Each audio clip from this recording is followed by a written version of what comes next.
Aloha and welcome. My name is Taylor Norris, and I'm an astrologer and Reiki master teacher. And in today's video, I'm going to be sharing with you about the Pisces lunar eclipse. It's a total lunar eclipse occurring in the middle degrees of Pisces, and it's occurring on September 7th at 8:08 a.m. Hawaii time. So you want to adjust that to your time zone.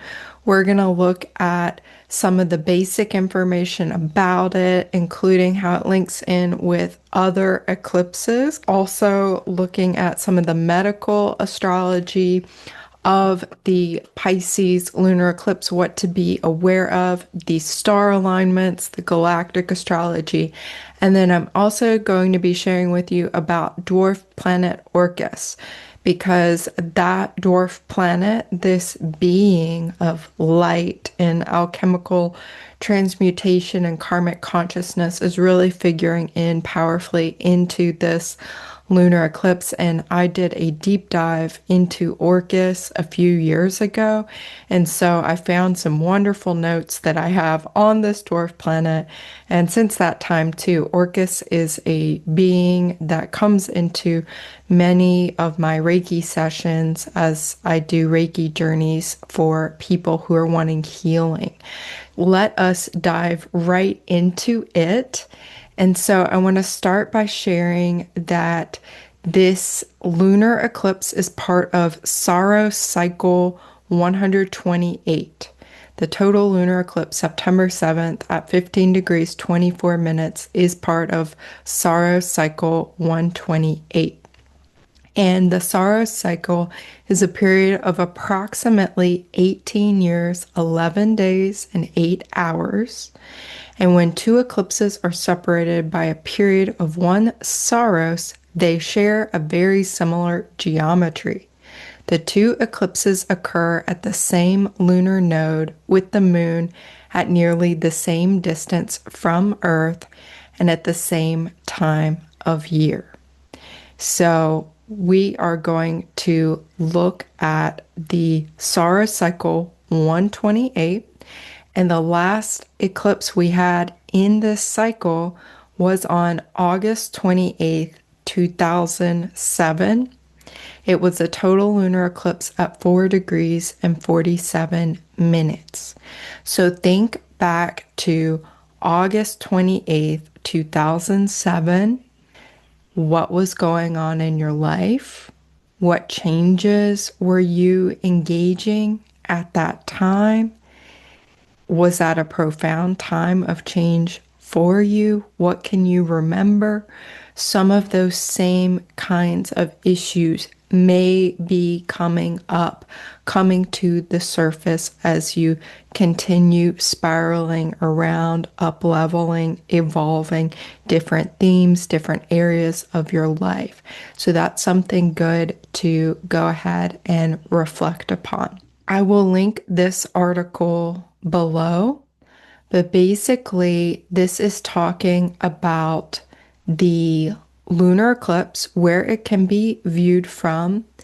And I found it really, really fascinating that the eclipse is spanning over 5 hours, so quite a long time, peaking with an impressive 82-minute of totality.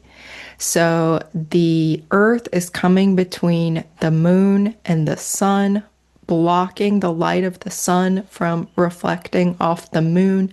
The moon will appear dark. It will be lights out at nighttime during this full moon, and the Earth's shadow will plunge the moon's entire near side into a reddish darkness, earning it the eerie nickname the Blood Moon. So the United States of America is not going to have a great viewing of the lunar eclipse. However, the lunar eclipse will be viewable from most of Europe, Africa, as well as Asia and Western Australia. They will have the best view of the eclipse. So I will link this below so you can see if you'll be able to see it. Perhaps this article will be helpful for you. And as far as watching the eclipse or not, just use your own intuition. If you're guided to watch it, great. If not, that's okay too. And follow your intuition. It can be a very beautiful, powerful experience. Likewise, if you're guided to not engage with the physical viewing of the eclipse, definitely be listening to that. This is a very intuitive Pisces lunar eclipse. So now you can see in the astrology chart, the moon will be at 15 degrees, 22 minutes, conjunct the north node of the moon, which is what's making this a lunar eclipse. And the moon and the north node of the moon are bringing in lots of Pisces energy, mutable water energy. It's psychic, it's intuitive. The veil is very, very thin.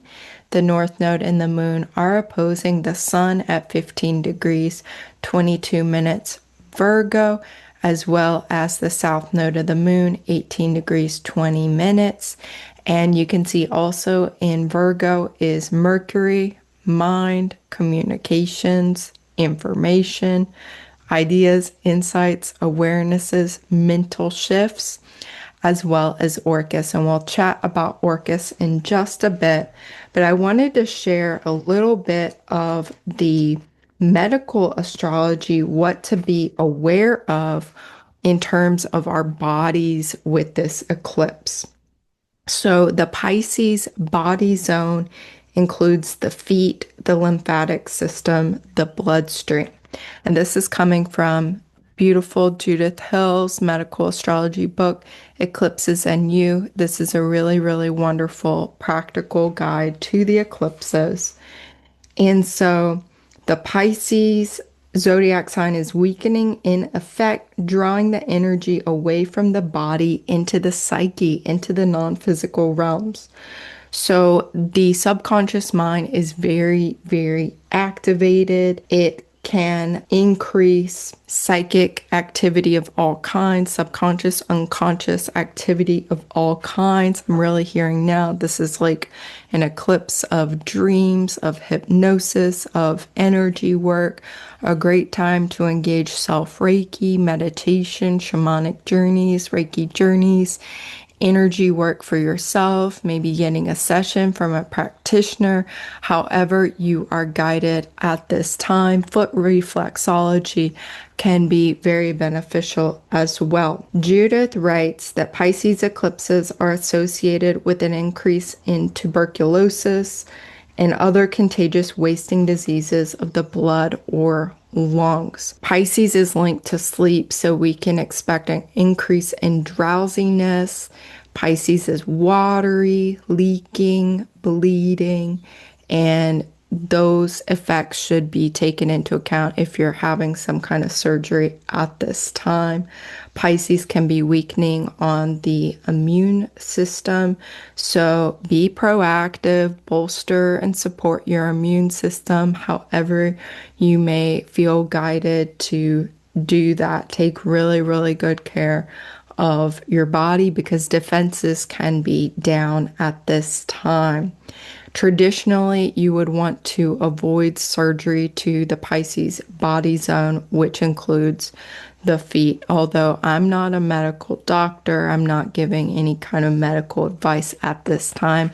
This is based on the work of Judith Hill, and this is just information to be used with your own discernment and sovereignty. Orcus, dwarf planet, is all about sovereignty. That's part of Orcus's symbolism, sovereignty and self-sufficiency. So emotional and sexual thresholds can be low. The subconscious is vulnerable to influence. Hypnosis and trance can be very effective at this time. Make sure if you're engaging in that kind of activity, you really trust whoever you're working with, or if you're doing it for yourself, that you have skill and training in hypnosis or trance. Keeping the feet dry and ridding the house of mold are also indicated. It's a sleepy eclipse, so getting as much sleep and rest as possible, honoring your body. If you feel you need more sleep, if you feel you need more rest, if you feel you need more withdrawal and quiet time, do your best to give that to yourselves. Pisces eclipses are super sexy. Drugs and alcohol can work more strongly, and to make sure you're attentive to all kinds of boundaries, physical, financial, sexual, and psychic. So those are some of the medical astrology things to be aware of. And we're also thinking about Virgo body zone, which is all about the digestion, the small intestines, that discernment of, is this a nutrient? Is this a yes or a no? The binary function of Virgo in our body to discern and sort and let things in or out. So we're finding balance in our physical bodies, in our spiritual wellness as well. This can be very, very healing. And as I said, great time for journey work and releasing and letting go and becoming aware of what no longer serves our highest good at this time. This is a lot of what Orcus and the south node of the moon are really facilitating. Something also to be aware of too, as the moon is in Pisces. Pisces zodiac sign is ruled by Neptune. Neptune's the modern ruler, and Jupiter is the ancient ruler. Jupiter is in Cancer, making a beautiful trine to the north node and the moon. More on Jupiter in just a moment. Neptune is still in Aries. It's retrograde at this time, and it's opposing the supergalactic center, having to do with ancestral healing, one of these super massive black holes, relationship balancers within our consciousness. And I was looking back at the eclipses we had earlier this year. We had a Virgo total lunar eclipse. So this is the second total lunar eclipse of this year. We also had that Aries solar eclipse. And at the time of both of those eclipses, Neptune was still in Pisces. So this is our first eclipse where Neptune is in Aries. So that's significant, as again, it's a Pisces lunar eclipse, Pisces ruled by Neptune. So it is different. It is fiery. It is independent. In a way, it's like we do have better boundaries. To Neptune and Pisces can be like no boundaries, whereas Aries does have a greater sense of that sovereignty, that independence, that sense of self, that clarity, that directness, that discernment. So this is a very different flavored Pisces lunar eclipse than, say, the Pisces lunar eclipse we had around this time last year. So just to note that. What I wanted to mention too here, going back to Jupiter making this harmonious sextile to the Sun, Orcus, and South Node, another harmonious trine to the North Node and the Moon. Jupiter in the galactic chart is opposing the Lyra Ring Nebula. And this is another indicator that this powerful release, this powerful portal, this powerful clearing, that a lot of angelic support, galactic angelic support, very available to us. The voices and the guidance of the descendants and the ancient Lyrans and the future Lyrans, the ascended Lyrans, can really come into our awareness at this time. We could receive support, gifts, blessings, protection from those beings, from that consciousness, have part of that consciousness, this ancient and future consciousness, waking up within ourselves as we do the work of creating more space in our hearts, our minds, our bodies, our souls, and our spirits for our sacred remembrance, which is really what Jupiter in the sign of Cancer is offering to us, among other things. But that sacred remembrance is a big part of the work of Jupiter and Cancer zodiac sign. Very, very interestingly, to hear Sun, Moon, North Node, South Node, all in alignment with one of my favorite constellations, the starry river of life, Eridanus, Achernar star at the mouth of the river, linked to the mouth of God chakra at the back of the head. And I'm just putting it together now. I've had a lot of back of the head, neck pain in the past couple days, week or so. And that is really mouth of God chakra. And I've had issues in that area before and have linked this star and this constellation to that area. And so to know if that's an area of your body where you're feeling tension or constriction, it could be linked to this, and it could be something that is coming up at this time to be healed, cleared, realigned, addressed, and hopefully healed all the way back to the original cause, so that direct connection to spirit and guidance, spiritual energy, spiritual guidance can be really open and clear and powerful and protected and kind of emptied out of any psychic debris that's been festering there. Achernar, as I've said many times, very connected in my journeys, in my soul readings, in the work that I've done to the galactic angels, very much living in harmony with their nature, with their planet, very telepathic, highly evolved, beautiful worlds, beautiful realms, beautiful architecture, very similar and reminiscent of kind of like the exalted elven realms and Lord of the Rings. It kind of looks like that when I tune in my mind's eye. Also at a more mundane level, in the work of Bernadette Brady, this particular star is linked to earth changes, fires, floods, kind of catastrophe and crises. And when the moon is with this star, it can be linked to problems with women, female relationships, family relationships, kind of crises coming up. Again, to be healed, to be cleared in the light of love, in the light of awareness. And with the north node of the moon, that flush of energy coming in, we could see waterways of all kinds in the news and things like that, different things going on with the water element. These are some of the energies to tune into, and I wanted to share with you more about Orcus. So the sun shining that light of awareness with dwarf planet Orcus. Dwarf planet Orcus is brother to Pluto, out beyond the orbit of Pluto. Pluto is a binary with its moon Charon, and similarly, Orcus is a binary with its moon that's called Vanth. And interestingly, too, when Pluto's closest in its orbit to the sun, Orcus is farthest away. When Orcus is closest, Pluto is farthest away.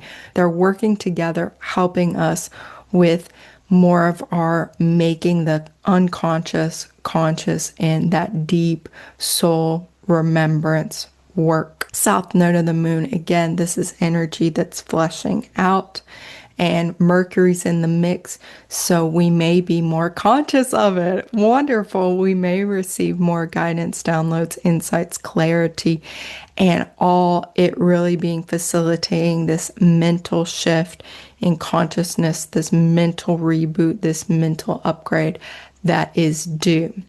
In the work of astrologer Alan Clay, he talks about Orcus as karmic consciousness. And again, Orcus is a Roman or Etruscan god, whereas Pluto ruled the underworld. Orcus was actually going around and involved in making sure people were keeping their oaths, their vows, their promises, their contracts, keeping true to their word. And in the midst, he would punish or bring to the underworld those who were not making good on their oaths and making sure that they were walking in integrity. And if they were out of integrity, they would then be punished. So, in that sense of karmic consciousness, there are consequences for your actions. Now, as I said back in 2021, 2022, 2023, I was really working with Orcus quite a lot and many of the other dwarf planets. And I also have Orcus conjunct my sun, so I tend to have a more favorable view of this planet. This is one where I am working with, whether I like it or not. My soul said, hey, this would be a great idea. I want to work with this energy. So I do feel fairly familiar with Orcus and in relationship with this being, with this planetary consciousness. And I do see Orcus coming in to many of my Reiki sessions and Reiki Journey sessions in a very helpful and benevolent way, with anything from codependency to healing relationships, soul contracts, agreements of all kinds.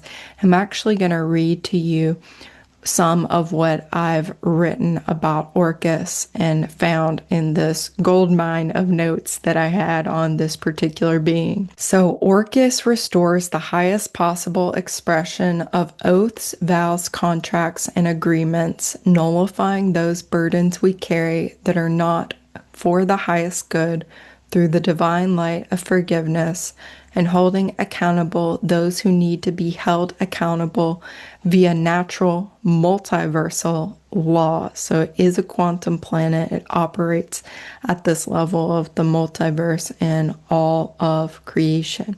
As the notes continue, Orcus operates at a quantum 5D or higher, third heaven and higher frequency when imbued with Reiki. Orcus is a transmuter of shadow into light that fearlessly probes the darkest darkness, and with awareness transforms even the most wretched vows, oaths, pain, and suffering into blissful soul liberation. Orcus empowers your ability to clear and heal any and all oaths, vows, contracts, agreements, spells, or otherwise binding dynamics which no longer serve your highest good and the highest good of all.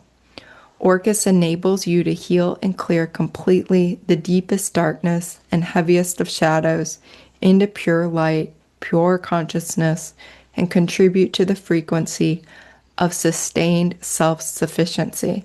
That is one of the gifts of Orcus, sustained self-sufficiency. Orcus promotes a spiritual self-sufficiency and resilience to remain in the light no matter what circumstances you may encounter. Orcus empowers you with the confidence to go within and face your deepest shadows, knowing that the light of Reiki is there with you, the light of the universe, the divine, God by all its names, however you want to think about that. You're not alone. In other words, that your spiritual connectedness is flowing through you and healing you of anything that no longer serves your highest good. Orcus is a dear friend on any spiritual journey of inner work, reflection, and becoming more whole, integrated, and empowered in the fullness of your being. Orcus assists in seeing through illusion and cutting through consensus reality, dogmas, and other beliefs that do not match your inner truth. And so this cutting through consensus reality, Pluto also does this, as Pluto has a very off the ecliptic, is very aligned in its orbit off the ecliptic, and Orcus is even further a higher degree angle off the ecliptic. So it's cutting through that consensus reality, the ecliptic, the path where more of the inner planets, Neptune on in, are more on the ecliptic compared to the dwarf planets that are really like doing their own thing. Orcus supports you in living according to your values and inner truth. Orcus facilitates a shift into more and more of your own authenticity and integrity, catalyzing the growth and development of your inner authority. Orcus helps you create a life in which all aspects of you express your spiritual values, your thoughts, your words, your feelings, your communications, your relationships, your beliefs, your actions, your lifestyle, and your choices. Orcus empowers your sense of inner coherence so that the higher knowledge and spiritual wisdom is expressed through your lower faculties and human self. And I see that even being helped out by Mercury, also co-present in Virgo at the time of this eclipse. Your values are expressed in your life. Your energy matches your words and your communications. There is a total coherence and integrity within your being. As a result, you are able to discern when others are mismatched. This is a superpower, and their energy does not match their words. For example, they may be consciously lying or being deceptive, or many times they may be in denial themselves and lying to you as a result of lying to themselves. Orcus cuts through this process, so you are internally coherent and can recognize when others are not, whether intentionally or unconsciously. With this awareness, you may make the best choices to navigate the situation gracefully. Orcus is very linked to the bravery to be or do something that may be very difficult, countercultural, against the grain, or unorthodox. And I feel like this is even more amped up with Neptune in Aries. Neptune, the ruler of the Pisces moon, the Pisces lunar eclipse. So going against the grain, being true to yourself, being an individual. You know what your soul longs for you to express in this authentic way. And so you be or do it anyway. Thus, you have a soul level of integrity. Orcus also awakens and empowers your past life mastery and any shamanic connections and higher abilities that exist in your soul history that would benefit your highest good now. And so to be open and aware of that, I know that's been happening for me. That's been happening for other people who are also on a spiritual path, who are also working with Reiki energy, and are really dedicated and devoted to remembering their full mastery. So be open to these ancient gifts within you waking up and finding ways to connect with them, use them, weave them into your daily life, into your reality, to become aware of them for yourself. You don't have to share them, of course, but at some time you may feel called to share them in a bigger way too. So being open to that possibility. Orcus often comes in sessions during spirit release when there's a situation that is violating the free will of the client, or when a client is having a legal situation in which they have been taken advantage of. Orcus is a type of protector energy similar to the archangels. When empowered with Reiki, which is how I work with Orcus, I see his role not as dragging down the condemned to hell, as in some interpretations of the myth.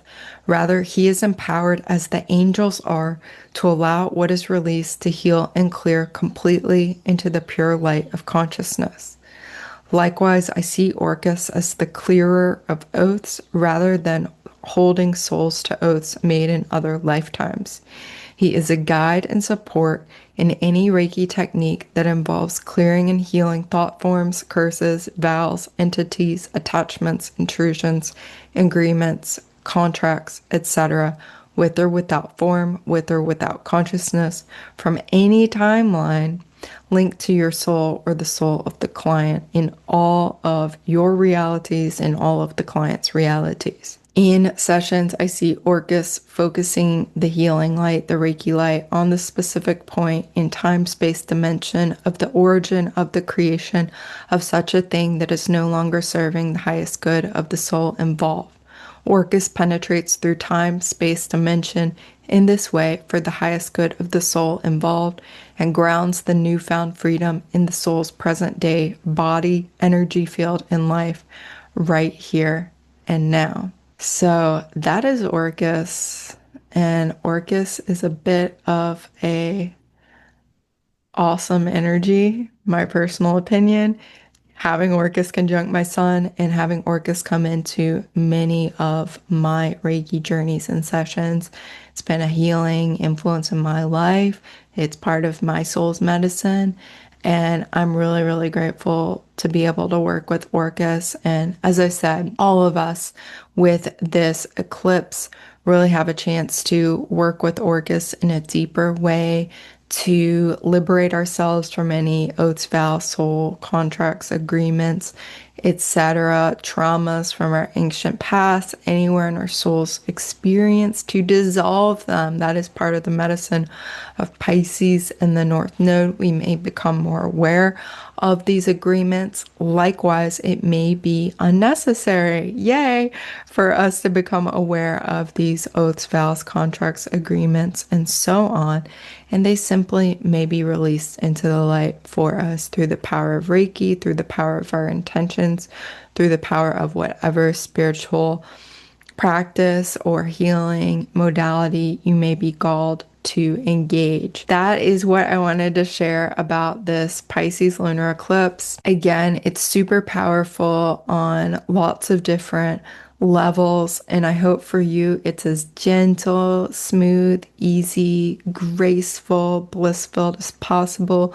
Listen to your body, be gentle on yourself, be gentle with others, and know that this is a very powerful opportunity for healing, for clearing, for becoming in deeper alignment with your soul's deepest calling to evolve, to experience life as a human being on earth now, to know the galactic angels of Achernar supporting you, the Lyra Ring Nebula, the ancient future Lyrans are supporting you, the galactic angels of the Lyra Ring Nebula are supporting you, of course, your spiritual guides and energies you work with are supporting you, and also the Super Galactic Center very much in support of this eclipse with Neptune and Saturn opposing the Super Galactic Center. There's so many energies really supporting this, being very healing for each of us in our unique ways. And again, thinking back to August of 2007, what was coming up for you now? This is an opportunity to step into even deeper healing, empowerment, and mastery in those areas of your life, in the Pisces spiritual healing, spiritual service, and Virgo practical healing, practical service. Pisces and Virgo areas of your life, any planets or points you may have in Pisces or Virgo. So I hope this eclipse is very, very wonderful and beautiful for you. I wish you a most abundantly blessed and protected and just glorious eclipse season, that it's as smooth, easy, and gentle as possible for your highest good and the highest good of all. Aho, amen, namaste, and so it is. Mahalo.